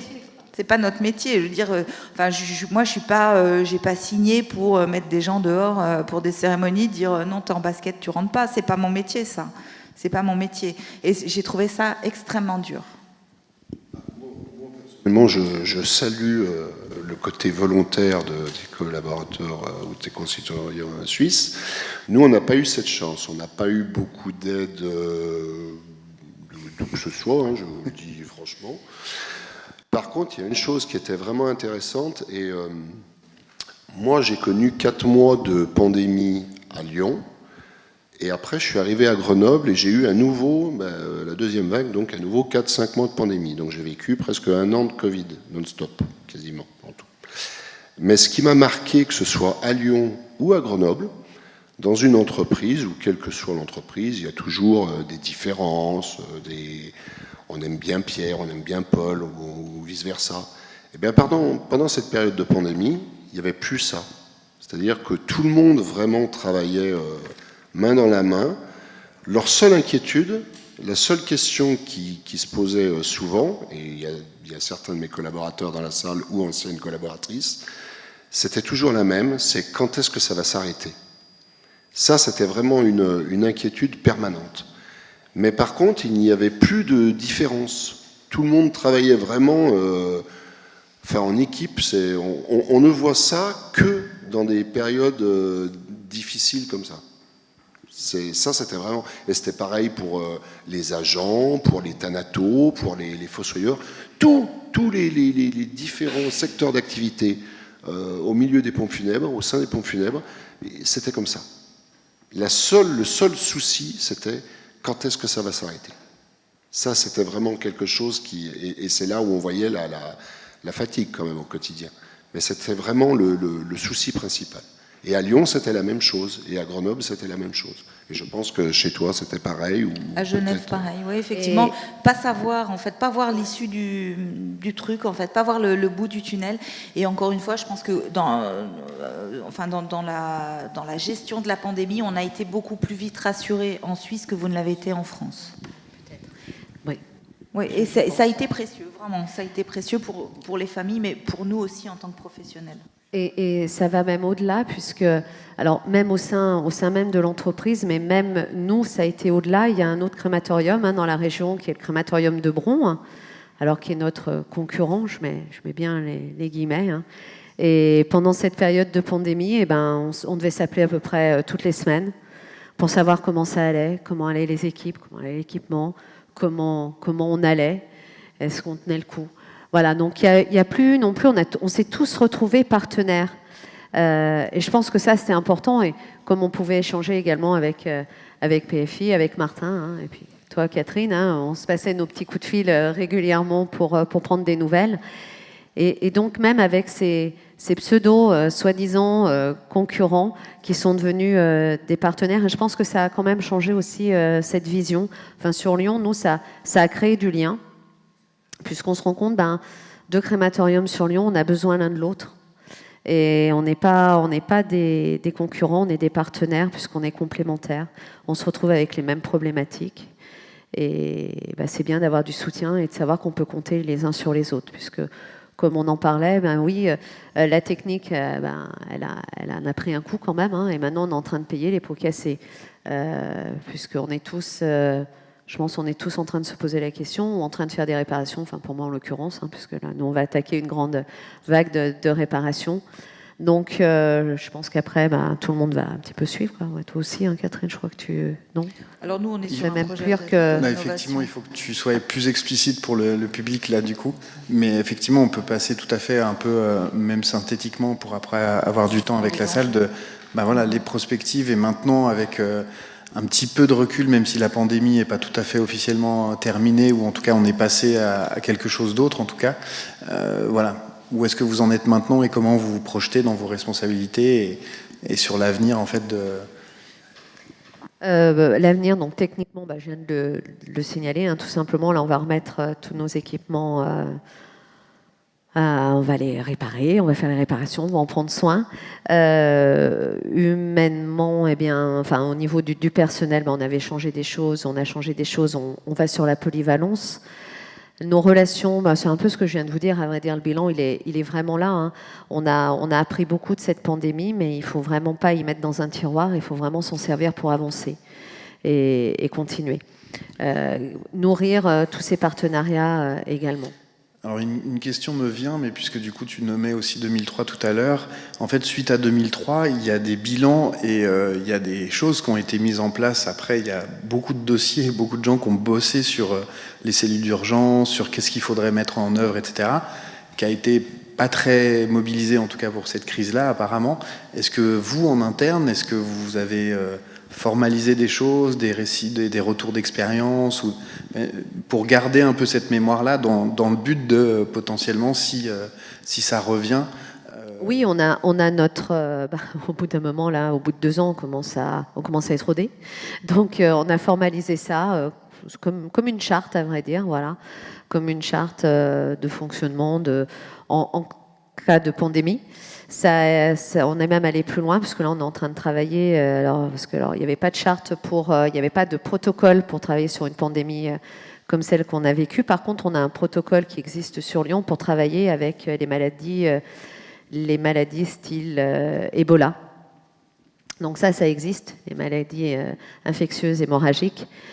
Et du coup, on a fait sur ce même principe en interne, hein, bien sûr, et puis en collaboration avec différents métiers, cette charte au sein du crématorium, et puis après chaque service, on en a tous tiré des leçons, oui, tout à fait. Moi, j'ai envie de vous dire que ce que je retiens, c'est que on sait qu'on sait gérer l'humain, du coup. Pour ça, moi, je suis sortie grandie de ça, parce que je sais gérer l'humain. Mais comme je vous le disais tout à l'heure, ce qu'on ne va pas gérer, c'est la technique. Et là, aujourd'hui, il y a une vraie nécessité de discuter sur des rénovations. Alors nous, on a une rénovation qui est à tous les niveaux, pas qu'au niveau du crématoire, mais le crématoire est évidemment une partie extrêmement importante. On a, pendant la pandémie, en prévision d'une potentielle 3e vague, on a fait venir sur nos parkings des containers réfrigérés. On a prié mis des cierges pour ne pas avoir à s'en servir, et on n'a pas eu à s'en servir. Parce que c'est quand même aussi, d'un point de vue professionnel, c'est pas évident de se dire qu'on va mettre des défunts hors bière sur un parking. Franchement, je pense que ça aurait plu à personne. Néanmoins, on a quand même décidé, compte tenu de la fragilité de nos infrastructures et en attente d'une rénovation, de pérenniser ce système, et on va, au début juillet, installer un container qui sera fixe. Mais voilà, pas juste un truc posé sur le parking, quelque chose qui sera fixe, parce qu'on a quand même la nécessité, je pense que c'est vrai pour vous aussi, de se prémunir en tout cas des pannes. C'est ma plus grande crainte, encore une fois, s'il y a un truc qui doit me réveiller la nuit, c'est ça. Les pannes de froid, de four. Parce que là, on se rend compte quand même que même si pas grand monde nous a applaudi le soir à 20h, mais on est quand même dans une vraie question de santé publique. Une vraie question de santé publique. Moi, j'ai pas l'impression que des enseignements aient été tirés de 2003, hormis le fait qu'il faut faire boire les personnes, voilà, et les personnes âgées, il faut qu'elles boivent, voilà, ça on a bien compris. Mais comment gérer un pic important, surtout de l'ordre de celui qu'on a vécu pendant cette pandémie, c'est une vraie réflexion, et c'est une réflexion aussi qui va se poser sur la partie administrative. Ça a l'air de rien, mais pendant cette pandémie, on a pu tout d'un coup comme ça avoir des accords pour tout faire par mail. Tiens, on va vous envoyer tel papier par mail, etc. Puis après, on vous envoie tous les originaux quand même, parce que moi, j'ai l'obligation de les garder 99 ans. Donc après, vous avez un classeur comme ça d'originaux à remettre. Et je regrette, mais je crois que c'est la même chose pour vous, parce qu'on en a discuté. Je regrette qu'à ce moment-là, il n'y ait pas des autorités qui se soient dit, bah tiens, ouais, ça fonctionne pas mal par mail, ça serait temps de s'y mettre. Encore une fois, ça peut paraître de l'ordre du détail, mais c'est une charge mentale en moins quand on est sur des périodes où finalement ce qui va quand même et malgré tout rester prioritaire dans notre quotidien, et le cerveau va fonctionner famille et va fonctionner collaborateur. Et puis quand on a encore un petit peu de temps, on va se faire du souci pour la technique. Enfin, je pense que pour toi, Catherine, à Lyon, c'était la même chose pendant la pandémie. Enfin, au niveau administratif, nous, on n'a jamais eu d'allègement, hein. On l'a demandé maintes et maintes fois, Pierre, sur plein de sujets, qui reçoit des familles et qui est là dans la salle, comme Edwige. Enfin, on n'a jamais eu de soulagement administratif. Aujourd'hui, et on en parle, on échange souvent, la législation funéraire sur le plan administratif, ça mériterait vraiment d'être revu en France. On a des années de retard. Un acte de décès, on est obligé d'envoyer en voiture la personne récupérer juste un document parce qu'il faut qu'il signe. Moi, pas plus tard que la semaine dernière, on a envoyé une personne à Bourg-les-Valences pour récupérer un acte de décès. Donc quand on parle aujourd'hui d'écologie et de choses comme ça, enfin, je veux dire, on pourrait gagner du temps, on pourrait gagner sur la pollution, on pourrait gagner sur des tas de choses juste en changeant un petit peu la réglementation. On est vraiment beaucoup confronté à une réglementation qui, sur le plan administratif, elle est vraiment ancienne. Donc, et au-delà de la question administrative et de sa lourdeur, est-ce qu'il y a des choses à l'avenir en fait que tu anticipes ou que tu ressens comme étant des enjeux majeurs sur la question de la crémation? Ah bah évidemment, c'est le remplacement des fours et d'avoir des équipements qui soient adaptés au nombre de crémations souhaitées. Enfin, nous, par exemple, à JR, enfin c'est pas un secret, aujourd'hui c'est en phase d'étude sur le projet de remplacer les fours, mais techniquement, comme est fait le crématorium de JR, on ne peut pas remplacer un four et laisser tourner l'autre. On est obligé de couper les deux fours.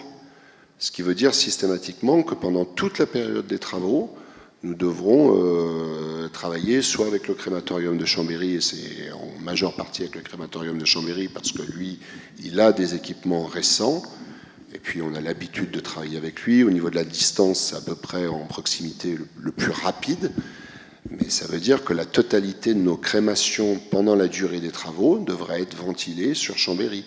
Peut-être un peu d'autres crématoriums, on verra.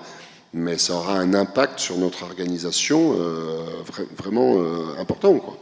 Vraiment très important. Si tu me permets, je rebondis sur une chose. On nous a demandé pendant la pandémie de se renseigner, enfin entre les deux vagues, qui sont les confrères chez qui on pourrait emmener des cercueils en crémation. Donc tu appelles un confrère qui dit bah oui bien sûr, si c'est demain je peux te prendre des cercueils en crémation. Sauf que quand on est en période de pandémie, tout le monde est en période de pandémie. Et dans ce que tu décris, effectivement, si demain tu n'as plus de ligne de four et que tu es obligé d'emmener tes défunts à Chambéry, ben tout va bien tant que Chambéry peut te les prendre. Mais si tu tombes sur une période effectivement où Chambéry ne peut pas les prendre, ben on revient sur un problème technique. Mais c'est très complexe à organiser parce qu'en fait, on est obligé, au-delà du dossier technique de remplacement des fours, être particulièrement vigilant sur le moment où on va le réaliser. Il va falloir réaliser ces travaux sur des périodes où le taux de mortalité est très faible, en espérant et en souhaitant qu'il n'y ait pas de pic. Parce que nous, le plus faible, ça sera la période de l'été, mais si ça devient une période de canicule, c'est plus le cas.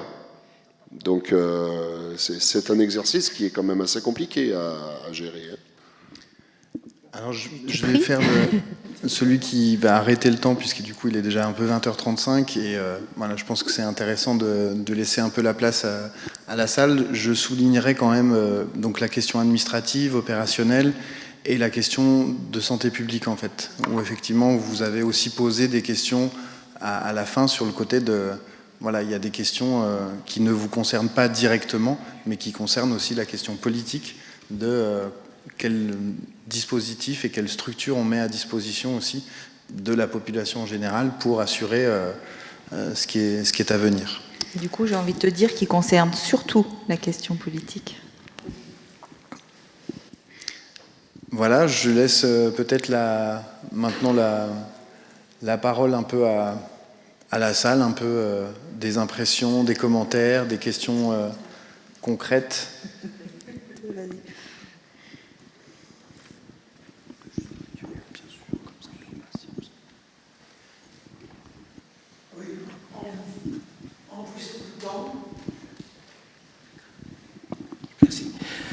En vous écoutant et après avoir entendu la précédente conférence, Je voulais simplement noter quel investissement, quel engagement, y compris engagement émotionnel, j'avais senti dans chacun de ceux qui ont parlé, de chacune. Je pensais à la peste de Camus. Je pensais à cette obligation qu'on se fait d'être présent au moment où on a l'impression que justement tout ce qui est sécurité, repère, s'effondre. Et de ce côté-là, moi étant du côté du public, et non, donc je suis un usager potentiel en tout cas pour le moment, donc dans cet esprit-là, je crois que le service public a été assuré et que c'était quelque chose qui allait de soi, en quelque sorte. On a su, on a vécu, on a lu les difficultés de vos services, mais en même temps, on s'est dit, ils tiendront le coup. Un petit peu comme une armée qui tient contre une armée étrangère ennemie, qui était ce virus. Et ça, je crois que c'est un élément qui est vraiment important, cette sécurité que vous nous avez apportée.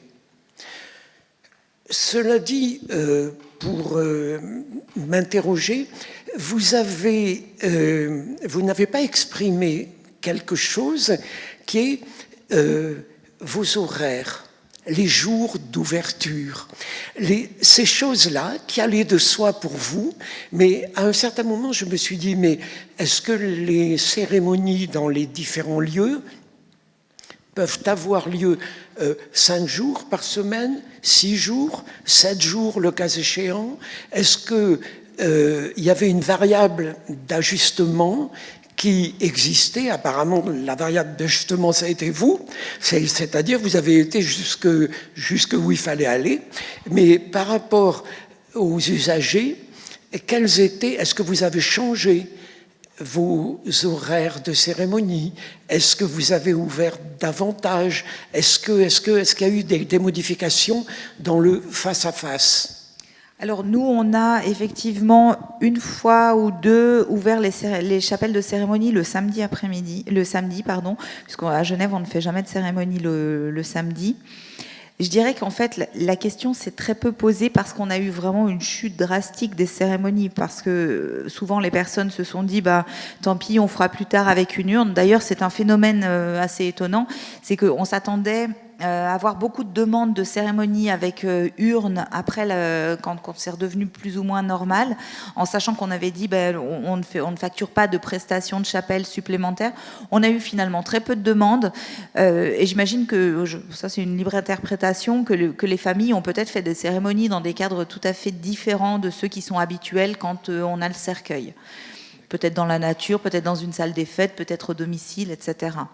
On n'a pas eu la nécessité d'adapter nos horaires de cérémonie, en tout cas. Ce qui a vraiment, vraiment fallu adapter, c'est les horaires de travail des personnes sur le technique et les levées de corps, puisqu'évidemment, on avait un volume beaucoup plus important. Alors nous, ça a été différent. Alors, on ne devait pas parler de première vague, mais comme la première vague, il y avait le confinement, donc la question ne s'est pas posée. Et suite à cette première vague, par contre, oui, il y a eu des samedis où on a été obligé donc de travailler. Et là, effectivement, les salles de cérémonie sont restées ouvertes, même le samedi. Et on était, nous, chaque crémation, avant chaque crémation, il y a à minima un recueillement de 15 minutes. Donc ça veut dire qu'on a 3 salles aussi, donc on fait facilement 12 cérémonies, on y arrive plus ou moins à faire 12 cérémonies, en tous les cas on fait les 10. Voilà, et jusqu'au samedi, oui, quand ça a été en pleine période de pandémie, autre que le confinement, bien sûr.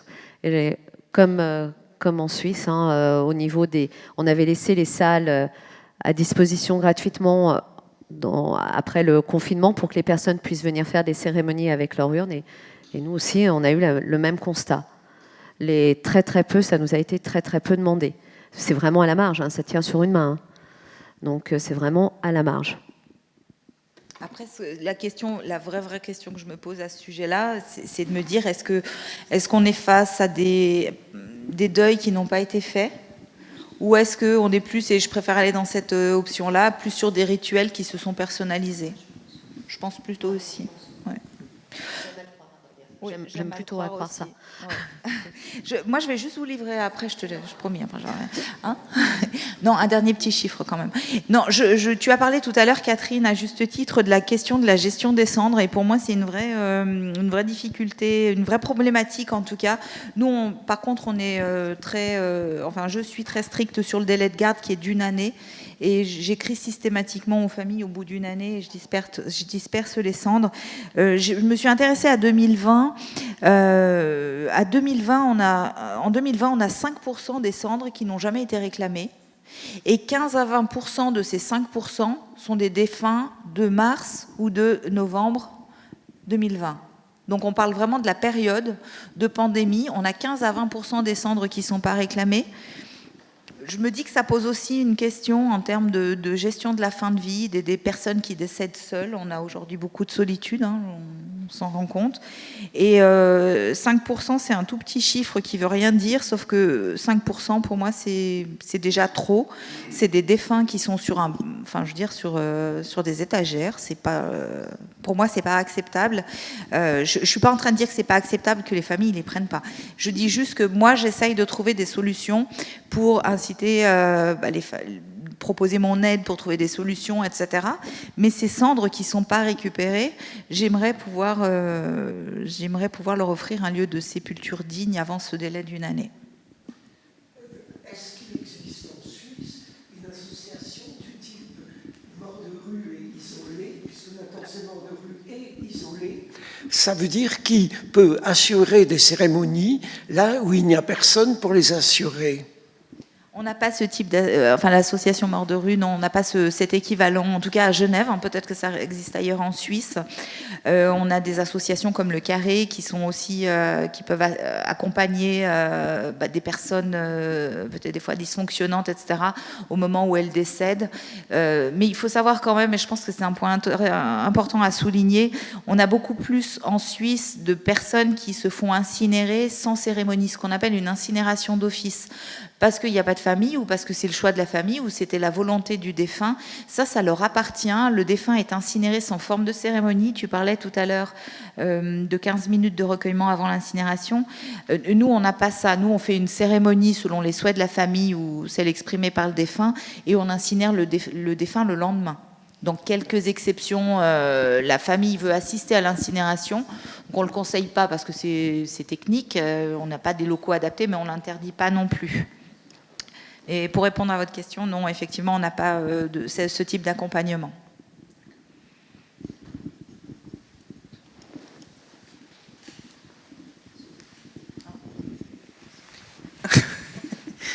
Moi, je vais vous poser une question, c'est sur le plan politique, parce qu'on a entendu beaucoup de choses, et les politiques, ils se sont beaucoup mis en retrait, ils n'ont pas exprimé le soutien réel. Et à l'heure d'aujourd'hui, avec la pandémie, comment ils réagissent et quel est leur investissement pour soutenir tout le niveau funéraire? Parce qu'à l'heure d'aujourd'hui, c'est un peu complexe, il n'y a pas vraiment de soutien, j'ai pas l'impression, mais aussi bien pour le matériel que l'humain. Donc, je voulais savoir un peu le ressenti sur le plan politique. Je vais juste dire très rapidement que moi, j'ai pas l'impression de manquer de soutien. Alors probablement qu'on manque de dynamique, ça oui, mais j'ai pas ce sentiment de manquer de soutien. Je vais juste laisser mes confrères français répondre sur cette question. Soutien technique, alors là, nous, l'équipe a changé sur Lyon. Quand on était en pandémie, je parle au niveau du pôle funéraire public. Donc là, on a une nouvelle équipe qui est arrivée en 2021 et pour le coup, qui nous soutient bien, puisque là, nous, au crématorium, on attaque les travaux la semaine prochaine. On commence pour un arrêt après pour 3 semaines au mois de juillet. Donc j'ai choisi juillet. J'espère que ça sera le bon choix. Voilà, c'est 3 semaines d'arrêt. Voilà. Donc pour le coup, là, moi, je peux rien dire. Je peux rien dire d'autre. Pendant la pandémie, bien évidemment, on n'a vu personne. On va être honnête, on n'a pas vu nos politiques. Nous, on avait une direction qui nous a soutenus, mais vraiment, avec les services support aussi, dont on parle peu. qui était en télétravail et qui culpabilisait énormément d'être en télétravail et qui nous appelait également très régulièrement parce que ça peut être très frustrant pour eux d'être mis à l'écart par rapport aux opérationnels. C'est pas forcément un bien d'être en télétravail quand son collègue... équipe support, c'est-à-dire tout ce qui est service communication, service juridique. Donc là, effectivement, on avait vraiment besoin d'eux. Le service informatique. Qu'est-ce qu'on va avoir ? Je crois que j'ai à peu près fait le tour. Et la RH. Voilà. Donc, nous, on a eu ce personnel qui était vraiment, enfin, nos collègues qui vraiment nous ont soutenus. Au niveau, bien sûr, à ce moment-là, on n'a pas vu nos élus. Déjà, on était en plein confinement, hein, donc voilà. Après, la nouvelle équipe, elle est sur le terrain actuellement et elle entend. Donc voilà, je ne peux pas, voilà, elle entend et elle nous soutient, donc voilà, que du positif. Nous, de notre côté, sur Grenoble, on n'a pas vu trop de politique, mais on ne va pas parler que de la pandémie. Enfin, on se rend bien compte qu'au jour d'aujourd'hui, que ce soit sur le sujet de la crémation, que ce soit au niveau des cimetières, que ce soit au niveau de l'administratif, en fait, il y a eu tellement peu d'efforts réalisés pendant des années qu'on est en retard sur plein de sujets. Aujourd'hui, tout le monde sait très bien que dans les cimetières, il n'y a pas assez de place. Il n'y a pas assez de place parce que pendant des années, les reprises de concessions, elles n'ont pas été faites de manière régulière. Parce que c'est un coût, par exemple. Sauf qu'aujourd'hui, entre le prix du foncier et l'hésitation pour certaines communes d'agrandir les cimetières, voilà, on est embêté. Donc on est embêté parce qu'il n'y a plus de place pour les gens. Donc ça a un coût supplémentaire, moins de place, plus cher. C'est pareil pour la crémation, c'est pareil pour beaucoup de domaines liés au funéraire. Le funéraire a toujours été, pendant des années, le vilain petit canard qu'on délaisse. Dans les communes, le budget, toutes communes confondues, le budget alloué au cimetière, il est ridicule, il n'est pas suffisant. Vous allez dans n'importe quel cimetière, vous verrez que les murs de soutènement ne tiennent plus, ce qui est dangereux. Hein. Les allées sont complètement défoncées, il y a des trous, les tombes penchent, les concessions ne sont pas reprises, et ça, c'est très important. C'est très important de le faire de manière régulière pour éviter justement qu'il y ait une pénurie de concessions et de places. En France, on a un problème qui est de l'ordre national là-dessus. C'est tout comme les crématoriums, tout comme plein de choses. Et ça, il faut vraiment je pense que les élus, c'est vraiment quelque chose, il faut qu'ils le comprennent, ça, qu'ils l'admettent. Que c'est important de mettre le budget conséquent pour pouvoir rattraper le retard. Parce que le taux de mortalité, on le sait, hein, il y aura le papy-boom, hein, ce qu'on dit, on est loin d'être au pic et qu'on n'aura pas assez de place pour gérer tout le monde. C'est pas possible. Et ça, je ne sais pas si on pourra le rattraper. Alors juste, je rebondis sur ce que tu dis, Frédéric, par rapport au cimetière. On n'a pas forcément, en tout cas, on la ressent pas pareil, cette problématique de place, parce qu'encore une fois, on parle de 85% d'incinération. Par contre, on a une vraie réflexion maintenant. Alors, dire si c'est trop, pas assez, je sais pas. C'est en tout cas quelque chose qui est en cours de réflexion, qui est sur l'étude des sols et la question écologique, l'impact de l'inhumation, mais tout comme on peut se poser la question aussi en termes écologiques de l'impact de l'incinération, les futurs modes de sépulture, etc. Là, je suis en train de donner des idées au PFI pour les prochaines conférences. Mais oui, moi, je redis ce que j'ai dit tout à l'heure. Je pense que moi, j'ai pas l'impression qu'on manque de soutien, mais ça, de toute façon, ça va pas assez vite parce que les besoins sont là, vraiment clairement. Alors, je reprends juste le micro simplement pour dire que la question politique, effectivement, c'est une question qu'on s'est posée et probablement qu'on espère faire vraiment une troisième conférence dans ce cycle-là, en fait, qui serait vraiment axée sur la question politique, puisque du coup, il y a quelques chercheuses et des professionnels qui travaillent aussi autour de ça, spécifiquement en France, et on pourrait en faire peut-être une énième table ronde, vraiment, où on viendrait poser des questions sur les structures, sur le lien avec les préfectures, avec les ministères, enfin voilà, et les collaborations et les interconnaissances aussi, puisque ce qui, moi, de mon point de vue de chercheur, quand j'ai démarré aussi sur la pandémie, ce qui m'a beaucoup surpris, c'est la méconnaissance en fait des autorités de tutelle en fait, ou des autorités, des personnes au-dessus de vous à qui vous répondiez, qui étaient absolument assez peu documentées sur les réalités opérationnelles, techniques et de vos métiers en fait, et les implications pour les familles en fait, de telle et telle décision, etc. Enfin voilà, de la question du volume, la question de la vétusté des dispositifs et des structures. Donc ça, éventuellement, ça sera dans une prochaine conférence qu'on pourra l'aborder directement. Est-ce que la salle a encore éventuellement d'autres commentaires, interventions pour les intervenants du soir?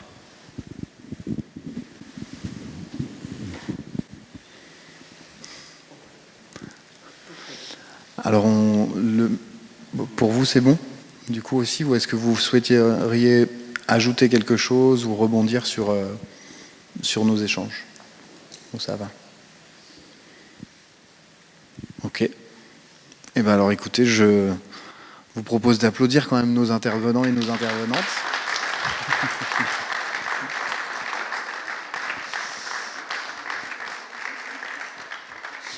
Donc merci très clairement aussi pour votre franc-parler, puisque du coup, ben voilà, c'est rare d'avoir des discours de professionnels du funéraire autour de ces questions-là, et vous les avez abordées vraiment de manière très concrète et voilà, telle que vous êtes, et du coup c'était un peu l'objectif là de la soirée. Voilà, vous pouvez venir évidemment leur poser des questions en plus en individuel. On a un petit temps après de boissons avec du Pampril, si j'ai bien compris, et des petits fours. Donc du coup, on va pouvoir aussi dialoguer, échanger volontiers un peu pour la suite. Merci encore à vous. En tout cas, bonne continuation et bonne soirée.